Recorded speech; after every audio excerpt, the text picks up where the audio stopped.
সঙ্গে সঙ্গে ঠান্ডা কোনো জায়গায় আশ্রয় নিন। 2. যদি দেখেন আচমকা ঘাম হওয়া বন্ধ হয়ে গেছে এবং শরীর ক্রমশ ঝিমিয়ে আসছে, শ্বাস প্রশ্বাস খুব দ্রুত নিচ্ছেন, সঙ্গে সঙ্গে একটা ঠান্ডা জায়গায় গিয়ে 2 মিনিট রেস্ট নিয়ে অনেকটা জল খান। 3.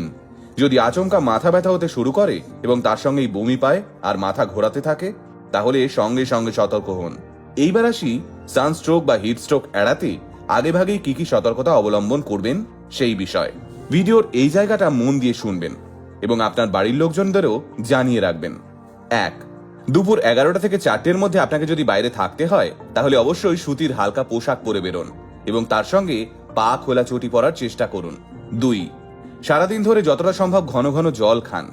কোনোভাবেই শরীরটাকে শুকিয়ে যেতে দেবেন না। পারলে ঘোল, আখের রস কিংবা ডাবের জল খান। যদি সম্ভব হয় ব্যাগে সবসময় একটা বোতলে ORS গোলা জল কিংবা নুন চিনির জল রাখুন। 3. চড়া